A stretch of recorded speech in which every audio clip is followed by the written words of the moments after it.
سيئات أعمالنا من يهده الله فلا مضل له ومن يضلل فلا هادي له وأشهد أن لا إله إلا الله وحده لا شريك له وأشهد أن محمدا عبده ورسوله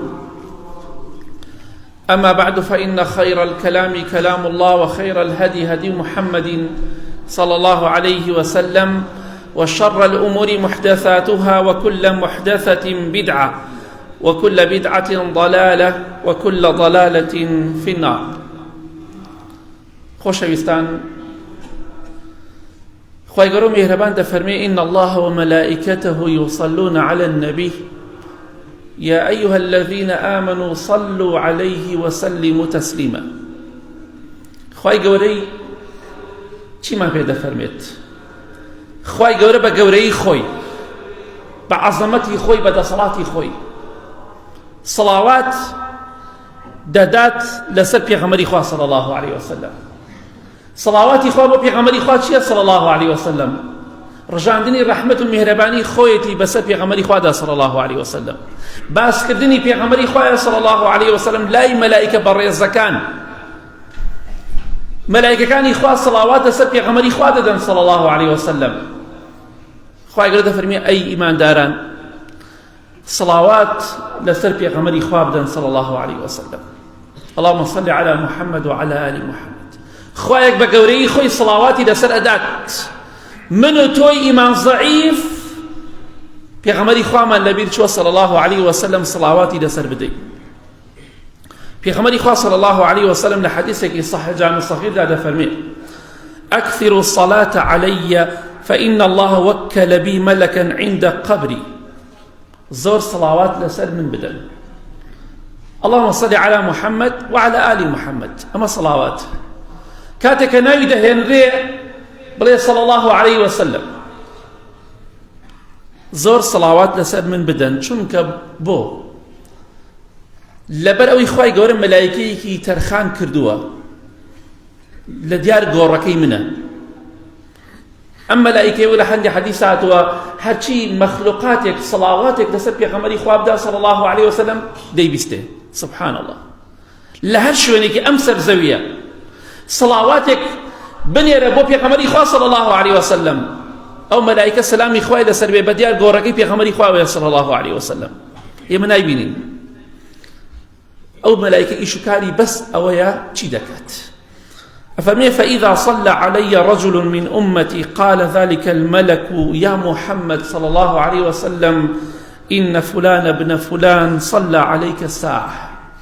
هر كاتك مروفك مسلمانك صلواتك لدياري من بدات أو ملائكة دلي أي محمد صلى الله عليه وسلم إيست فلان كسي كوري فلان كس فلان كسي كتشي فلان كس صلواتي كي لسرت ودا جابوي هر كاتك ناي بيغمري خواتي انا صلى الله عليه وسلم بلي صلى الله عليه وسلم روجانا صلواتي لسر بدا بو اوي باذن خوا روجانا سطها وهزارها جار ملائكه ناوي تو بهينيت لاي خوشويستي خوا صلى الله عليه وسلم بيت خوش اما بيت خوش ملائكة ناود بجانب بيغمري خوا صلى الله عليه وسلم بيت خوش روجانا ناود بهن لو بيغمري خوا صلى الله عليه وسلم فلان كس يكون فلان كس ناوي روجانا ببيسته فلان كس يكشي فلان كس هما بمان خوشة ديبا صلوات دي نسب بيغمري خوا صلى الله عليه وسلم.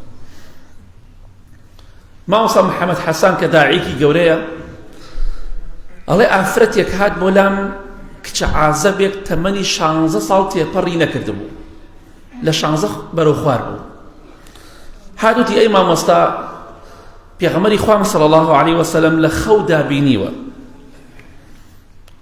خوشويستي خوهات خوم صلى الله عليه وسلم وتم كتشكم تو تمنيكي گنجتيا چند جار بيغمري خواد لبي خوا بينيوه صلى الله عليه وسلم فرمي والله زور جادية خوم بلام لسر شكل شيوي خوي والله كابرا دلي نفرك هات خوم دموچاوي ديارنا بو بيغمري خوانيه صلى الله عليه وسلم پیاوی هات خوم ریشی قلمی دانا و پیغمبری خوانی صلی الله علیه وسلم ریشی جوان تعشیب و پیغمبری خوانی صلی الله علیه وسلم ریشی سپیب و کامل و پیغمبری خوانی صلی الله علیه وسلم شکڵ و شێوەی دیارە، ڕیشی ڕەشە بەستە نا چەند تەڵێ سپی لەمەیدایێتەوە، ڕیشیشی قەڵەمی نییە، ڕسپیش نییە و ڕیشیشی جوان جوان نەتاشی. ئەوە پێغەمبەری خوا نییە صلی الله علیه وسلم.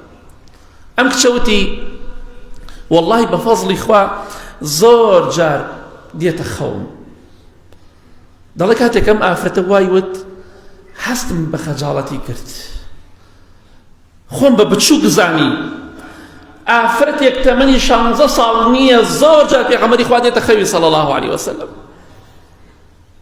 وتم کچەکەم باشە تۆ ڕۆژانە چەند جار سەڵاوەت لەسەر پێغەمبەری خوا دەی صلی الله علیه وسلم؟ خوا ئەم فەزڵ گەورەی لەگەڵ تۆ کردووە. وتی والله بە فەزڵی خوا ڕۆژی بەلایەنی کەمەوە 10,000 سەڵاوەت لەسەر پێغەمبەری خوا دەم صلی الله علیه وسلم، هیچی لێ نەدەم 10,000 کەمتر نییە، 10,000 سەڵاوات لەسەر پێغەمبەری خوا صلی الله علیه وسلم. ئەفەرمێ وتم والله حەقی ئەوەت هەیە، مافی ئەوەت هەیە پێغەمبەری خوا صلی الله علیه وسلم لە خەودا بێ بۆ لای تۆ لە خەودا بیبیریت، بەڵام والله ئێمە هەندێکمان دەڕۆین سەردانی گۆڕەکەی پێغەمبەری خوا دەکەین صلی الله علیه وسلم لە شاری مەدینە، ئێمە دەڕۆین بەڵام هەندێکمان پێغەمبەری خوا صلی الله علیه وسلم دێتە خەوی. ئەوە بەروبوونی سڵاواتە، سڵاواتی لەسەر بدە، بیرێ لە خۆت بکەرەوە هەتا ئێستا پێغەمبەری خوا صلی الله علیه وسلم چەند جار هاتووەتە خەوت، بەس بیرێ لە خۆت بکەرەوە لەسەر شکڵ و شێوەی خۆی چەند جار هاتووە، ئەگەر نەهاتووە لە خۆت بترسە. پیاوچاکی وا هەبووە سەحابی وا بوو هەموو شەوێ پێغەمبەری خوا هاتووەتە خەوی صلی الله علیه وسلم، بەڵام ئێمە لە تەمەنمانە لەوانەیە جارێ دوو جار هاتبێتە خەومان لەسەر شکڵ و شێوەی حەقیقی خۆی. ئەوە خەوێکی خۆشە، هەواڵێکی خۆشە کە ئینسان پێغەمبەری خوا بێتە خەوی صلی الله علیه وسلم. جا ئەگەر پێتان خۆشە سڵاواتی زۆر لەسەر بدەن، بە دڵنیاییەوە خۆی گەورەش دڵتان ناشکێنێ ئینشاءالله. هەر لە دنیا بە شکڵ و شێوەی خۆی دەیبینن پێش قیامەت ئینشاءالله. جا بۆیە هەر کاتێک سڵاواتت دا لەسەر خۆشەویستی خوا صلی الله علیه وسلم دڵنیا بە سڵاواتەکەت گەیشتوتە جێگای خۆی، لای خۆشەویستی خوا صلی الله علیه وسلم ناوت براوە. جا منافەسە بکەن، پێشبڕکێ بکەن، ئەو کەسە ئازا و عاقڵ و تێگەشت و ئیماندارە زۆرترین ناو بنێرێ بۆ پێغەمبەری خوا صلی الله علیه وسلم. خۆشەویستی خوا صلی الله علیه وسلم لە حەدیثێکی صحیح تەرغیبدا دەفەرمێ من صلى علي من أمتي صلاة مخلصا من قلبي صلى الله عليه بها 10 صلوات ورفعه بها 10 درجات وكتب له بها 10 حسنات ومحى عنه 10 سيئات. هر کەسێک بەدڵ صلواتێک لەسەر من بدات، اللهم صل على محمد وعلى آل محمد، هر بشڵی اللهم صل على محمد، هر صلوات، هر کەسە یەک جار سڵاواتم لەسەر بدات خوای گەورە و میهرەبان 10 جار سڵاواتی لەسەر ئەدات، یەک بەدە. واتە جارێک بڵی خوایە درود و سەڵاو و ڕەحمەتی خۆت بڕژێنە بەسەر خۆشەویستی خوادا صلی الله علیه وسلم، خوای گەورە 10 جار ڕژێنێ بەسەر تۆدا. دەقات ئەها چەندێک خوای گەورە خۆشی دەوێ صلی الله علیه وسلم، ئەوەندە خۆشەویستی خوایە ئەوەی یەک جار دوعای بۆ بکە خوای گەورە 10 جار ڕەحمەت دەڕژێنێ بەسەریدا، لێخۆشبوونی خۆی دەڕژێنێ بەسەریدا. بەڵێ و دەفەرمێ خوای گەورە بە هەموو سڵاواتێک 10 پلەپایە لە بەهەشتا بەرزت دەکاتەوە. ئەگە تۆ 100 سڵاوات بدەی، ئەم 100 سڵاواتە پاداشتەکەی ئەوەیە 1000 دەرەجە و پلەپایە لە بەهەشتا پێی بەرزەبیتەوە، 1000 جاریش خوای گەورە سڵاوات و ڕەحمەت دەڕژێنێ بەسەر تۆدا. لەگەڵ ئەوەشدا خۆشەویستی خوا فەرمی صلی الله علیه وسلم 10 چاکەیشت بۆ نووسێ خوای گەورە، 10 خێر و چاک و 10 گوناه و تاوانیشت دەسڕێتەوە. کەواتە هەموو سڵاواتێک خوای گەورە 10 جار سڵاوات لەسەر تۆدا بغۆی ئەو سڵاواتەوە 10 چاکەت بۆ دەنووسێ، 10 خراپەت لە خراپەکان گوناهەکانت دەسڕێتەوە، 10 پلەپایە دەرەجە لە بەهەشتا خوای گەورە بەرزت دەکاتەوە. جا ئەمە ئەگە تۆ 1000 جار بیڵێی خوای گەورە زانێ چەندێ بەرز دەکاتەوە. دەی بەردەوام بە سڵاوات بدە، اللهم صل على محمد. ئەگەر یەک جاریش بێ بەکەمی مەزانە، بەکەمی مەزانە، چونکە خوا 10 جار سڵاوات لەسەر تۆدا، 10 پلەپایە لە بەهەشتا بەرزت دەکاتەوە، 10 گوناه و تاوانت لێ دەسڕێتەوە، 10 خێر و چاکت بۆ دەنووسێ. ئەگەر یەک جاریش بوو بەکەمی مەزانە، لەوانەیە بەهۆی ئەو یەکجارەوە لە قیامەت ڕزگارت بێت چاکەکانت قورستر بێ و بڕۆی بۆ بەهەشت. ئیمامی ئیبن جەوزی ڕەحمەتی خوای لێ بێ دەفەرمێت هەر کاتێک خوای گەورە خێر و خۆشی بۆ عەبدەکەی خۆی بوێت زمانی پاراو دەکات بە سەڵاواتدان لەسەر پێغەمبەری خوا صلی الله علیه وسلم. بۆیە هەر کەسێک زۆر سەڵاواتی دا و لەسەر زمانی ئاسان بوو زۆر وتی ئەوە ئینشاءالله خوای گەورە ئومێدی خێری زۆر پێ هەیە. خوای گەورە دەیەوێت تووشی خێر و خۆشی بکات، خێر و خۆشی و بەرەکەت بڕژێنێ بەسەریدا. کەواتە سەڵاوات لەبیر مەکەن. هەزار جار ناوی پێغەمبەری خوا تێنا صلی الله علیه وسلم بڵێ صلی الله علیه وسلم. ئێمە ڕقمە لە پێغەمبەری خوا نییە صلی الله علیه وسلم، وەکو هەندێک کەسی خوانەناس بوختیان چی بوختیانمان بۆ دەکەن ئەمانە ڕقیان لە پێغەمبەری خوایە صلی الله علیه وسلم. بۆ وەڵام مەولود ناکەن. مەولود کوا لە دینی خوادا هەیە، کوا لە ئیسلامدا هەبووە. یعنی ئێمە دژایەتی پێغەمبەری خوا دەکەین صلی الله علیه وسلم، ئەو دژایەتی پێغەمبەری خوا بکات صلی الله علیه وسلم کافر و ملحید و بێدینە. بەڵام ئێمە دەڵێن سەڵاوەتدان لەسەر پێغەمبەری خوا صلی الله علیه وسلم عیبادەتێکی زۆر گەورەیە، هەموو شتێک شوێنی خۆی هەیە. ئێمە ڕقمان لە پێغەمبەری خوا نییە صلی الله علیه وسلم، ئێمە خۆشمانەوێ پڕ بەدڵمان خۆشمان دەوێت صلی الله علیه وسلم. ئەوەی ڕقی لێ بێ ڕقمان لێیەتی، ئەوەی سوکایەتی پێ بکات ڕقمان لێیەتی، ئەوەی بێڕێزی بەرامبەری بکات ڕقمان لێیەتی، دژمنمانە. کەواتە ئێمە و کەسانە نین بۆی ئاگادار بین، کەسانێکە لە خوا ناترسن بەداخە. پێغەمبەری خوا صلی الله علیه وسلم دەفەرمێ إن أولى الناس بي يوم القيامة أكثرهم علي صلاة. ماذا صح ترغيبات لهمو كسيك لبيشتر أو لاتر بشفاعتي من لروشي قيامتك شفاعتي بوبكم شيء. يا غمري خواد فرمي صلى الله عليه وسلم أو كسانيك زورترين صلوات من سنة حتى زيادة الصلوات لسر خوشويستي خواب بدي صلى الله عليه وسلم زيادة تو بر شفاعتي بيغمبري خادك صلى الله عليه وسلم حتى زيادة صلواتي لسر بدي زيادة لشفاعتي أو نزيكتري لبيش همو كسكوي. كواتا أقل بيت خوش لقيامتا شفاعت بوبكا بيغمبري خوا صلى الله عليه وسلم صلواتي زول لسر بدا. والله روجك ديت أو روجا هرچی خزمو كسوكارته همو تولبي لكت باوكت دايكت كرد كتشت برات خشكت هاورت كسوكارت والله توش همي لبير دكي روجا ديك يك كسيكي خزمي خوت ونزيكي خوت توي لبيرني كروجي قيامته او روجا كروتقوت يتشل لبرداني لصاحي محشر وسطاوي لو روجا بيغمبري خوا صلى الله عليه وسلم توي لبير ناچت امي لبير ناچت يك شخصك تنها مروفك كلا قيامت ايمي لبير بي بيغمبري خوا صلى الله عليه وسلم تنها كسك تكاو شفاعت من بوبكاو هول من بوبدا بيغمبري خوا صلى الله عليه وسلم.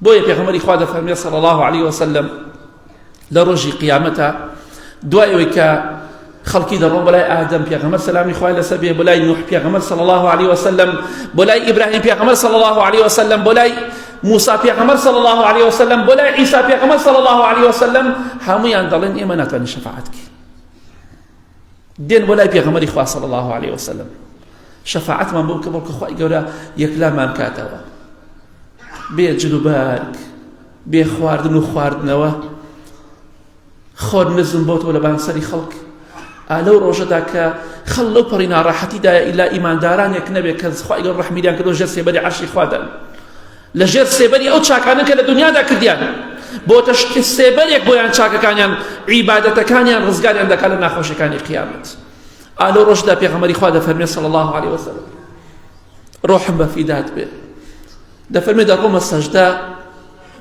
بو خواهي قرد دبا دەڵێم خوایە گیان ئومەتەکەم ئەوش حاڵی ئومەتەکەیەتی ژنەکان مانگشتی ئەفەنی پانتۆڵە پێ ئەی نازانی خوشکی بەڕێزم پێغەمبەری خوا صلی الله عليه وسلم دەفەرمێت لعنەتی خوا نەفرەتی خوا لە ڕەحمی خوا بە دوور بێ ئەو ئافرەتی پانتۆڵە پێ دەکات واتە چی خۆی دەشوبهێنێ بە پیاوە کە پانتۆڵ ئەمڕۆیەکی لەو شتانەیە پانتۆڵە پێکردن خۆشبهاندنە بە پیاوە جلی پیاوە هەر ئافرەتێک لە پێی بکات بەر لعنەتی خوا دەکەوێت آخر پیغمبری خوا صلی الله علیه وسلم دفرمی لعنتی خوا لو کسانه بی که خوان دشبهێنن بە پیا و یا خوان دشبهێنن بە ژن تۆ خوشکی بەڕێزم پانتۆڵ بۆ لە پێ دەکەی بۆ لە خوا ناترسی ئەو حاڵی پێغەمبەری خوا صلی الله علیه وسلم بۆ تۆ لە قیامەتە ئەگەر تۆ وا بکەی بەخوا خوا ڕەحمت لێ بکە چونکە پێغەمبەری خوا دەفەرمێ صلی الله علیه وسلم ئەو کەسانە جلی تەسک و تەنک لەبەر دەکەن پانتۆڵ تەسکە ئەو ئافرەتانە دەفەرمێ بۆنی بەهەشت ناکەن ئەهلی ئاگریشن ئیتر چۆن شەفاعەتت بۆ بکە بۆیە بگەڕێنەوە بۆ لای خوا جلی شەرعی لەبەر بکات با خەڵ پێت بڵێ پیرێژن لەو باشترە بڕێتە ناو جەهەنەمەوە با خەڵ پێت بڵێ پیرێژن لەو باشترە بۆنی بەهەشت نەکەی پێغەمبەری خوا صلی الله علیه وسلم دەفەرمێ دەڕۆمە سەجدە بۆ خوای گەورە دەبم خوای گەورە دەفەرمێ ئەی محەممەد صلی الله علیه وسلم سەرت بەرز کەرەوە قسە بکە با قسەکانت ببیسترێ چی داواکاریەکت هەیە با بۆ جێبەجێ بکەین شەفاعەتکە با شەفاعەتت قبول بێت شەفاعەتت قبوڵە دەفەرمێ ئەی پەروەردگارم یا ڕەبی ئومەتی ئومەتی ئەی کە ئێمە بێوەفاین ئەی کە ئێمە سەپڵە و بێوەفاین بەرامبەر بە پێغەمبەری خوا صلی الله علیه وسلم خوای گیان ئومەتەکەم ئەوش حاڵی ئومەتەکەیتی لە بازاڕە دەیبینین لە کۆڵانەکان و لە بۆنە و جژنەکانە ئومەتەکەی پێغەمبەری خوا دەبینن صلی الله علیه وسلم ئەو حاڵی پێغەمبەری خوایە صلی الله علیه وسلم جا بۆیە لە هەموو کەسێ بۆ تۆ دڵسۆزترە بە قسەی بکە لە ژێر فەرمانی ئەو دابە لە قیامەت ئینشاءالله شەفاعەتت بۆ دەکە لە هەموو کەسێ نزیکتر بە شەفاعەتی پێغەمبەری خوا صلی الله علیه وسلم ئەو کەسانەی کە زۆر سەڵاواتی لەسەر بدەن تۆش مسابقە و پێشبڕکێ بکە بە ئیزنی خوا لەو کەسانە بیت یا ربی خوا لە گوناحەکانمان خۆش بی لە گوناحی دایک و باوک و مردوەکانمان خۆش بی خوا یان ئاخرمان بەخێر بکێڕێ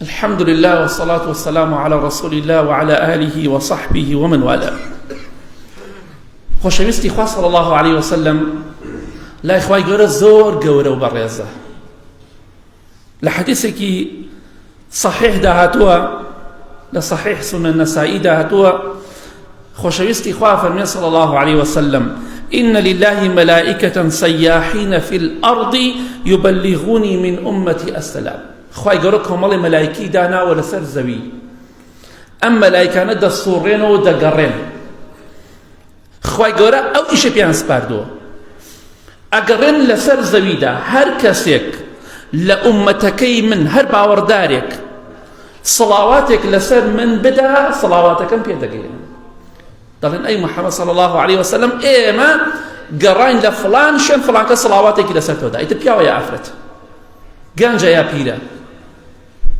سڵاوات بدە لەسەر پێغەمبەری خوا صلی الله علیه وسلم بۆی ئەو مەلایکانە کە دەسوڕێنەوە ناوت بهێنن شەرمەزاریە مەلایکە لەسەر زەویا بسوڕێتەوە ناوی منت وتیان نەما بۆ پێغەمبەری خوا صلی الله علیه وسلم ئەمە ئەو پەڕی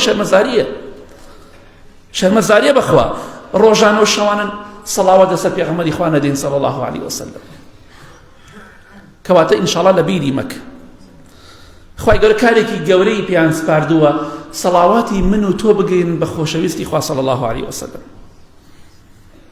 کەواتە ئاگادار بن پێغەمبەری خوا دەفەرمێ صلی الله علیه وسلم لە هەر شوێنێک بوون سڵاواتم لەسەر بدەن چونکە سڵاواتەکانتان دەگات بە من خەمتان نەبێ دەگات بە من جێگای خۆی دەگرێ پاداشتی گەورەی لەسەر وەردەگری بە ئیزنی خوا پیاوێکی نەخوێنەوار پیرەژنێ پیرە پیاوێک پیرەمێردێک شەرم نییە بەقەت سەتەها گەنج سەڵاوات لەسەر پێغەمبەری خوا بدات صلی الله علیه وسلم تۆ تاقەتت زۆرترە توانات زۆرترە دەست بەتاڵیت زۆرترە چی دەکەی لەم مۆبایلە هەر خەر پێتە بەردەوام ئەگەر داوای پێ دەکەی شتی باشی پێ دەکەی دەستت خۆش بێ کەواتە سەڵاوات لەسەر پێغەمبەری خوا بدەن صلی الله علیه وسلم ئیمامی ئەلبانی ڕەحمەتی خوای لێ بێ دەفەرمێ هاتم بۆ شاری مەدینە کە هاتم بۆ شاری مەدینە پێش ئەوە نقطەیەکی تەفتیش هەبوو پشکنین چۆن دەڵێ سەیتەرەیەک هەبوو ئەفەرمێ لەوێ منیان ناسی ئیمامی ئەلبانیش یەکێکە لەم سەردەما لەو کە هیچ کەسێک نێ بەقەدەم شارە زای لە حەدیث پێغەمبەری خوا بێ صلی الله علیه وسلم ڕەحمەتی خوا لێ بێ دەمێک وەفاتی کردووە دەفەرمێ کە منیان ناسیەوە یەکێک لەوانەی کە لە خاڵی پشکنینەکە بوو وتی ئیمامی ئەلبانی یەک داواکاریم لە تۆ هەیە وتم فەرموو وتی سەلامی من بگەێنە بە پێغەمبەری خوا صلی الله علیه وسلم وتم لەوانەیە لە بیرم بچێ لەوانەیە ئیهمالی کەم باشە من کەسێکت پێ نیشان بدەم سەڵاواتەکەت ڕاستەوخۆ بگەێنێ 100% بۆت بگەێنێ من لەوانەیە لە بیرم بچێ بەڵام کەسێکت پێ نیشان ئەدەم یەکسەر سەڵاواتەکەت ڕاستەوخۆ دەگەێنێ بە پێغەمبەری خوا صلی الله علیه وسلم. پیاوەکە زۆر دڵی خۆش بوو وتی ئەو کەسە کێیە؟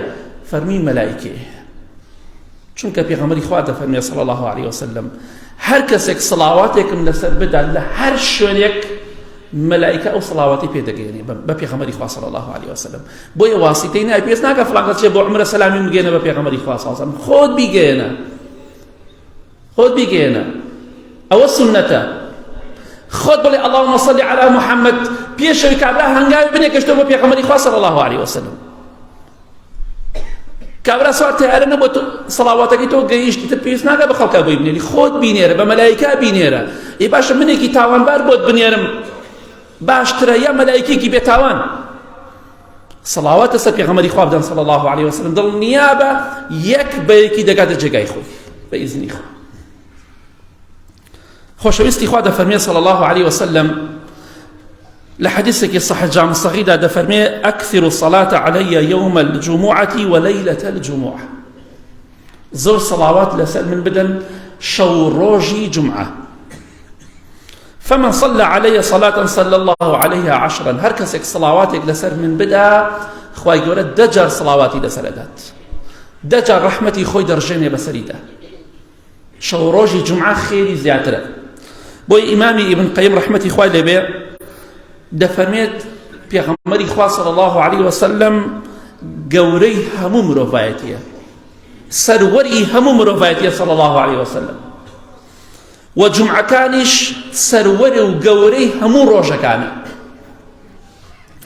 کەواتە بزانە سەڵاواتدان لەسەر پێغەمبەری خوا صلی الله علیه وسلم لەم ڕۆژەدا کە شەو ڕۆژی جمعەیە لە هەموو ڕۆژێ خێری زیاتر و گەورەترە. سەڵاواتدان لەسەر خۆشەویستی خوا صلی الله علیه وسلم.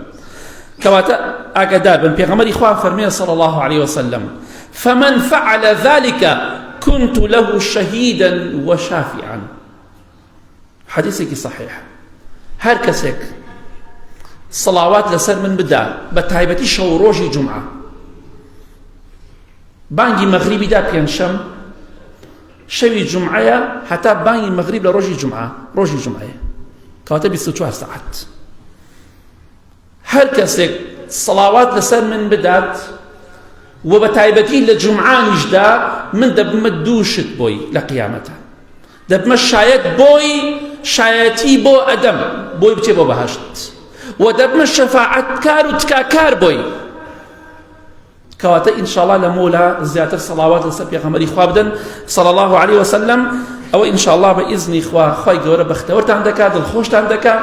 هەر کەسە پێی خۆشە لە قیامەت پێغەمبەری خوا صلی الله علیه وسلم شەفاعەت و تکاکاری بێ و شایەت بێ بۆی شایەتی بۆ بدات، شایەتی پێغەمبەری خوش قبوڵە صلی الله علیه وسلم بە دڵنیاییەوە ئینشاءالله، و شەفاعەتیشی قبوڵە چونکە خوای گەورە فەرمووی وەشفع تشفع، شەفاعەت بکە و شەفاعەتت قبوڵە ئەی پێغەمبەری خوا صلی الله علیه وسلم. بۆی ئینشاءالله لەبیری مەکە. اللهم صل على محمد وعلى آل محمد. بردوام صلوات سر خۆشەویستی خوا بدەن صلی الله علیه وسلم. لە کۆتاییەک حەدیثێ باس لەم کۆتایی بە وتارەکە دەهێنم. پێغەمبەری خوا فەرمووی صلی الله علیه وسلم لە هەموو کەسێک خۆشەویستتر لە ئومەتەکەی من ئەم کەسانەیە. کێیە؟ ئەوەندە منی خۆشەوێ حەز ئەکا ماڵەکەی سەروەت و سامانەکەی خێزانی مناڵی کوڕی کەچی هەمووی ببەخشێ بەس تەنها من ببینێت لە پێناو بینینی مندا. والله ئەی پێغەمبەری خوا صلی الله علیه وسلم خوای گەورە شاهیدە خۆشتمان دەوێت، پڕ بە دڵمان خۆشتمان دەوێت، بە قوربانت بین، بە فیدات بین، ڕۆحمان لە پێناوی ڕێبازەکەی تۆدا دادەنین، خۆشتمان دەوێت پڕ بە دڵ. والله ئەی پێغەمبەری خوا صلی خوایە گیان ئەم خۆشەویستی ئێمە بگەینە بە خۆشەویستەکە صلی الله علیه وسلم. والله پڕ بە دڵ خۆشمان دەوێت چونکە خۆشەویستی خوایە. جا بۆ ئینشاءالله بۆی لە قیامەت شەفاعەتمان بۆ بکە، بە زمانمان پاراو بکەین بە اللهم صل على محمد وعلى آل محمد. اللهم اغفر للمؤمنين والمؤمنات والمسلمين والمسلمات الأحياء منهم والأموات من أهل السنة والجمعة والجماعات. يا ربي خواه شفای نەخۆشەکان من بدەی بە تایبەتی ئەوانەی داوای دوعای خێریان کردووە، خوایان ئەوانەی کێشە و مشکیلانێ خۆیان بۆیان حەلکەی، خوایە بۆیان ئاسانکەی، خوایان ئەوانەی زڵم لە خەڵکی فەقیر و هەژارەکەن خوایە لە ناویان بەرە، خوایە تۆڵیان لێ بکەرەوە، خوایە ماڵیان بسووتێنە، خوایان ماڵ و سەرد و سامانیان لە ناو بەرە یا رب العالمین، ئەوانەی کە زڵم لە فەقیر و هەژارەکان دەکەن یا رب العالمین. خوایان آخرمان بەخێر بگێڕی، لەو کەسانەمان بگێڕی بەر شەفاعەتی پێغەمبەری خوا بکەین صلی الله عليه وسلم. خوایان لێمان خۆش بە یا رب العالمین، بارانی بەڕەحەتمان بۆ بارێنە. آمين آمين آمين، وصلى الله على محمد وآله وصحبه أجمعين.